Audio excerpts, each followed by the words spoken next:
Всем привет, дорогие друзья, дорогие подруги, здрасте. Бритье, бритье, бритье. По болтушке.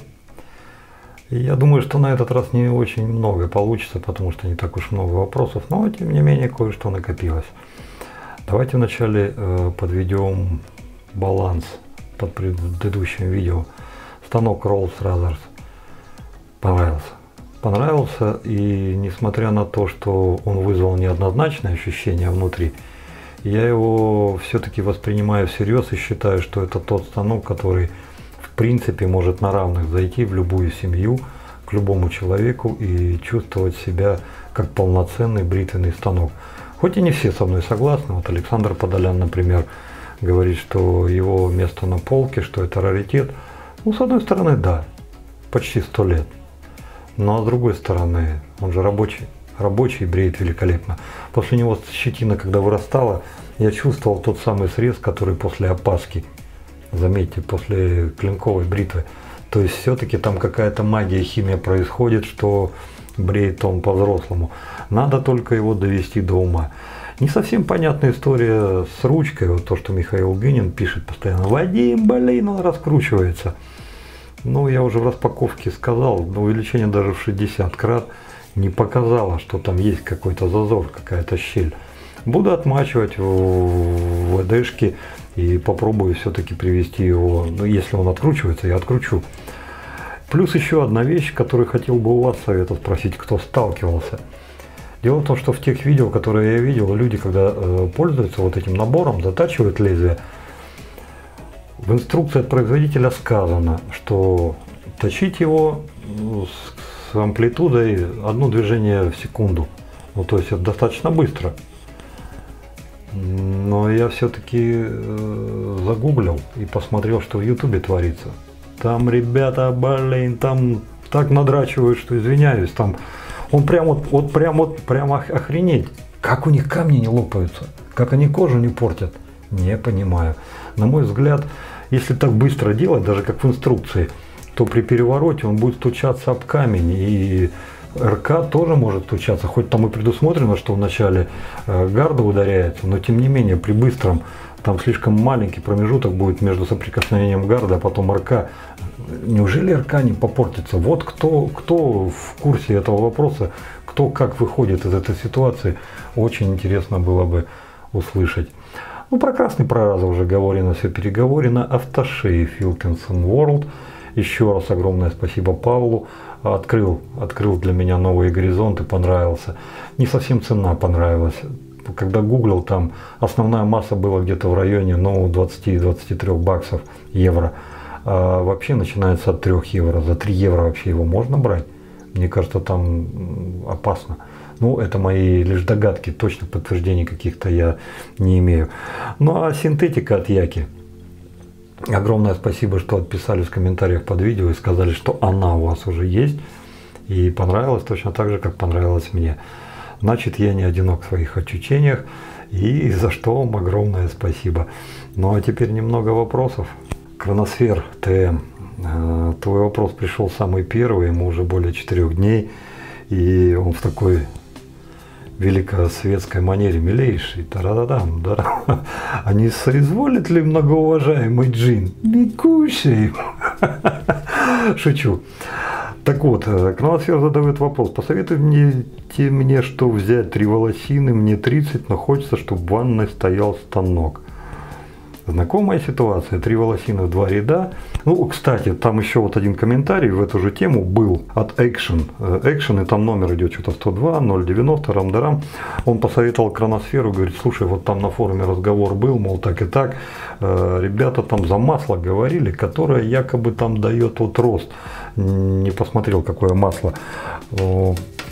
Если абстрагироваться от этого масла, хотя, возможно, кому-то от Action придет совет тоже, кто хочет увеличить волосяную массу, сам не проверял. Но мало ли, вдруг это масло, которое простое продается в аптеке и дает какой-то эффект.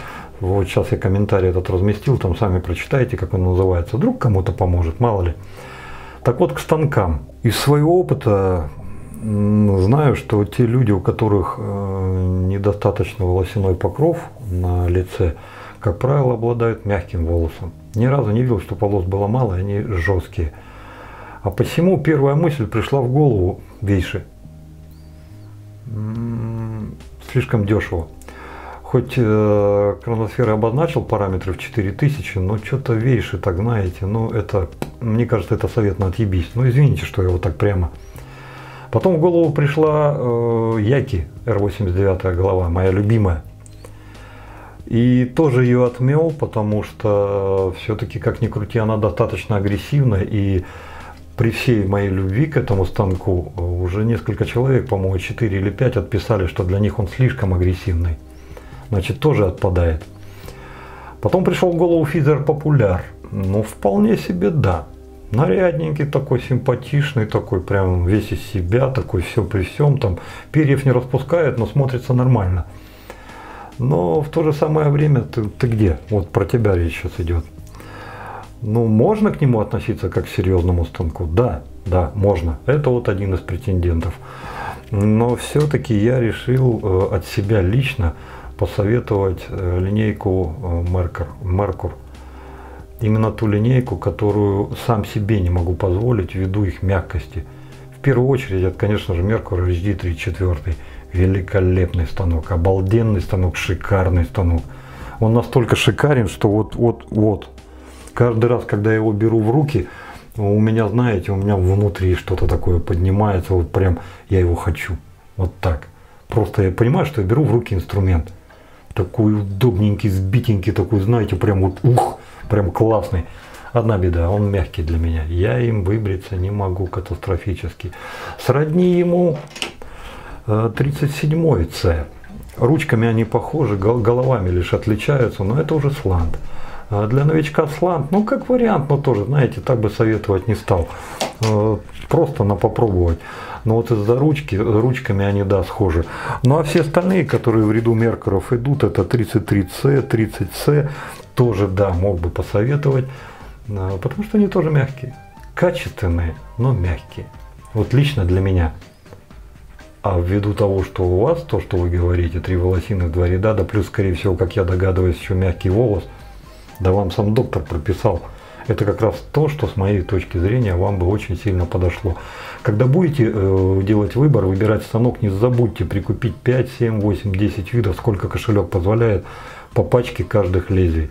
Это вам поможет определиться еще быстрее, что вам подойдет, потому что комбинация станок-лезвие – это один станок. Один станок 10 лезвий – это 10 разных станков. Какой из этих станков будет ваш, вам подскажет лезвие. Поэтому не поленитесь, прикупите еще лезвий. Ну и все-таки на наше комьюнити я тоже рассчитываю. Парни, вот, учитывая пожелания Хроносфера, чтобы вы человеку могли посоветовать в пределах до 4000 рублей. Кстати, за Rockall 2C у меня тоже была мысль, ну, хромированный. Ну эти тоже как-то обработаны. Ну что-то как-то, ну как вариант, может быть.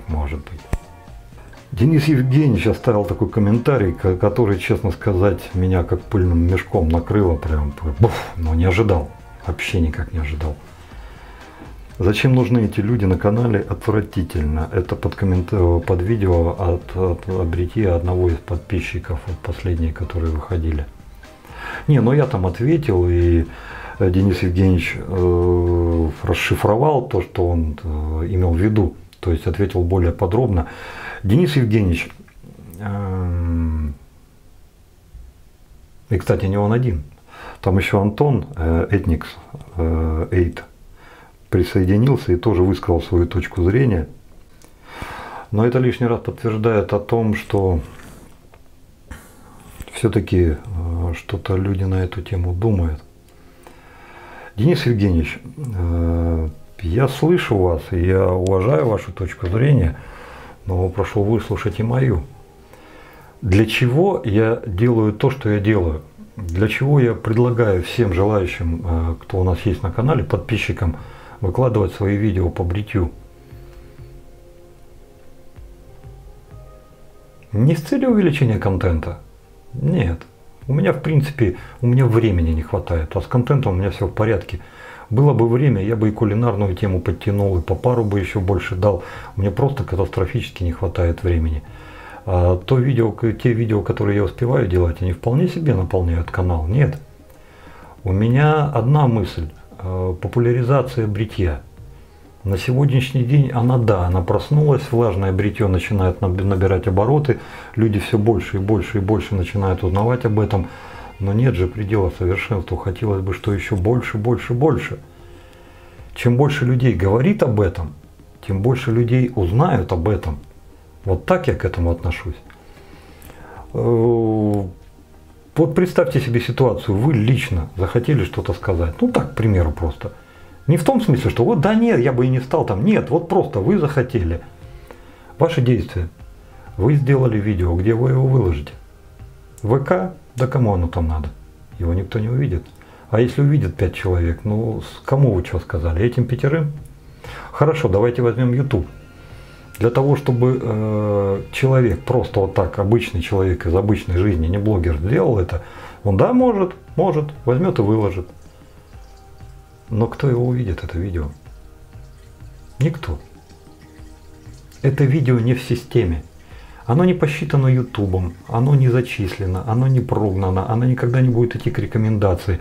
Максимум, что светит этим видео, это 5, 10, 20, 30, 100, 200 просмотров. Все. И больше ничего. Для того, чтобы как-то увеличить популяризацию или, допустим, увеличить число просмотров этого видео, можно, конечно, напроситься к какому-то каналу, у которого большее число подписчиков, чтобы этот канал, это видео показало. Да, можно, но к какому? Только в бритвенной тематике, потому что любой другой канал, да он вряд ли возьмет, во-первых. Во-вторых, и кто там увидит? Если это геймерский канал, да кому там это интересно. Если это канал какой-то другой, но он не будет вписываться в профиль, понимаете? То есть это должен быть как минимум бритвенный. Какой? У нас их много, и в России, и на Украине как бы хватает, но хлопцы сами еще поднимаются, у них у самих еще там подписчиков 100, 200, 500 тысяч, то есть как бы тоже, знаете, не то пальто, хотелось бы, конечно, большего. Давайте идти дальше. Кто у нас самый максимальный по количеству подписчиков, вообще так, чтобы вот раз вот человек пришел, это американцы. Это у нас, где бумажка? Ну, это, конечно, GeoFatBoy, 47 с копейками тысяч. Ну и Ник Чавес, 34 800. Но к ним обращаться, сами понимаете, глупо. Во-первых, они тебя не поймут, а во-вторых, даже если поймут, они этого делать не станут. А даже если это они сделают, там не тот контент, там, ну нет, контент тот, там язык другой, там другая среда, там другие люди. То есть там без толку. Это тот максимум, на который можно рассчитывать. Если по бритью канала еще больше, да, есть. Есть и за 100 тысяч, и за 150, и за 200.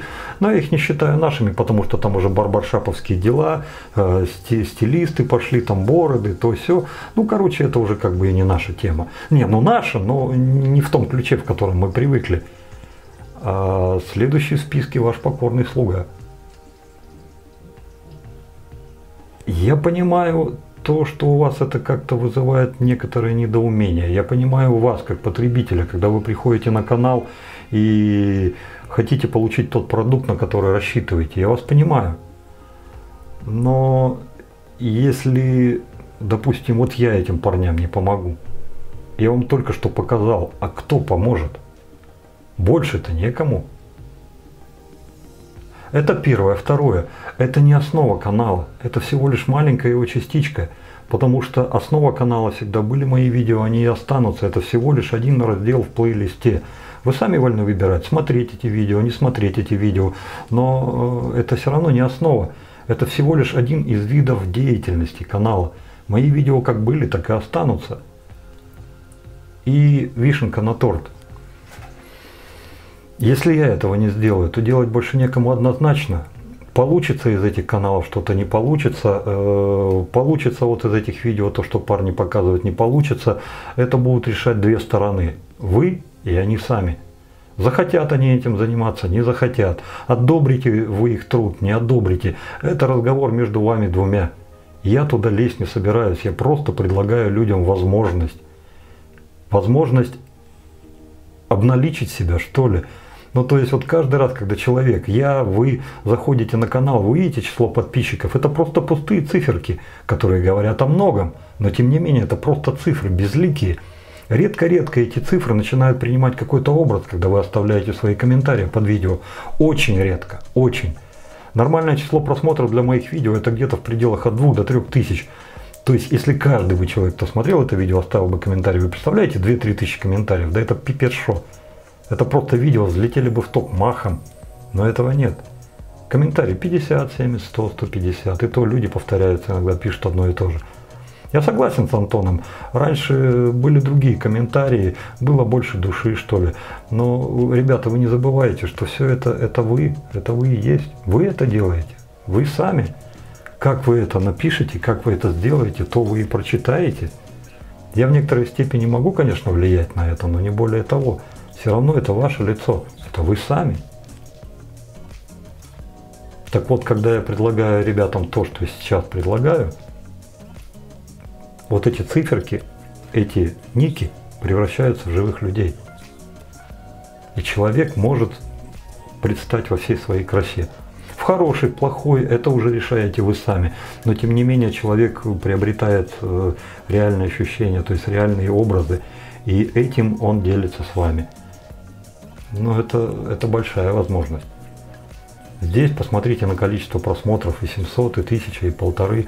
То есть человек может сразу же реально оценить свои возможности. Я всего лишь хочу популяризировать бритье. Если вы меня услышали, если вы меня поняли, ну о поддержке просить не буду. Но если вам, допустим, это не нравится, ну хотя бы не расстраивайтесь. Потому что когда расстраиваетесь вы, расстраиваюсь и я. А оно нам это надо. Поэтому, ну, если очередное такое видео выйдет, и оно вам будет не по нраву, ну не смотрите, не смотрите. Но останавливаться я это не собираюсь. Ну, если, допустим, вы сами только не решите, что все, больше не будем присылать. Потому что и меня еще никто не переубедил. Если будет много людей говорить о бритье, то много людей об этом бритье будут знать. Чем больше, тем лучше. Если каждый из подписчиков вот сегодня пришлет, допустим, по видео, ну вы представляете, что будет? Ну вот тут YouTube весь как куры двор за серием. Все будут знать, что блин, в России, на Украине с ума сошли, там бритьем. Да там только дети еще подворотней не занимаются. Он в песочнице с Тэшкой уже сидит. Ну вот я так вот, может быть, утрирован, но тем не менее я так думаю. Вот мое мнение. Очень буду рад, если вы меня услышали. Еще один комментарий от Антона. Ну не знаю, на полке сейчас автошей лосьонов Флойд, Шайф, Дарам. Он перечисляет целую плеяду замурчательных автошейвов. Антон, или я неправильно сказал, или ты меня не услышал. В прошлом своем видео я не призывал забить на Флойд и перекинуться на новую зарю. Я говорил просто обратить внимание на то, что рядом. Будет ли это новая заря или какой-то другой лосьон из-за бугра в этом магазине по соседству, не суть важно. Я просто призывал не создавать себе кумира. Вот и все. Новая заря это просто один из самых простых способов, потому что они есть везде. Если хотите, можете пойти в любой магазин, который занимается бритвенными делами, найти там что-то другое. Но зацикливаться на Флойде из-за того, что у некоторых ребят корону снесло, и она выросла хрен знает куда, и сточит, как космолет или крыло от Боинга. Но я считаю неразумно. Но это всего лишь моя точка зрения. Если вы считаете по-другому, ну, имеете право. Ну вот, пожалуй, еще один комментарий, на который у меня точно нет ответа. Это Евгений Мусаткин. Здравствуйте, Вадим, хочу поблагодарить вас. Тарам-тарам, спасибо огромное. Ну и плюс ко всему вопрос. Какие станки соответствуют китайской копии Футура на 5-6 позиции?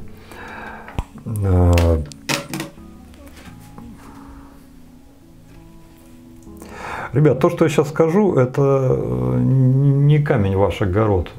По идее, вы не должны быть внимательны. Но тем не менее, каждый раз, когда человек приходит и говорит, а вот что вы думаете об этом, заранее спасибо. То есть человек заранее уверен, что оба, вот автомат, тын-тын-тын, 3,15, хоп, он булочку тебе за 15 копеек выдал. Так, 3,62, он тебе писярик налил. Ребят, я не автомат. Я такой же человек, как и вы. Очень много вещей, которых я просто могу элементарно не знать. Вот если бы, допустим, вот Евгений был постоянным подписчиком, он прекрасно бы знал, что этим Футуром брился, ну, я не знаю, месяцев 9-12 назад. То есть, ну, он, видимо, просто зашел, он, видимо, просто не в курсе. И он, видимо, просто по плейлисту не прошел, а не посмотрел, а где там этот станок вообще есть. А если есть, о, дай-ка я посмотрю, что там о нем говорят. Он этого ничего не делал. Он просто зашел и просто говорит, скажите мне. А я не знаю. Ну, вернее, уже не помню. Да я и не сравнивал так. Поэтому, ребята, у меня к вам просьба. Скажите, пожалуйста, человеку, вот китайская копия Футура на 5-6 позиции, у кого этот станок в обиходе на постоянку, примерно чему он соответствует? Потому что я-то сейчас так сказать-то не могу, это точно. Ну и все, пожалуй. Да, точно все. Это был последний вопрос. А теперь бритье.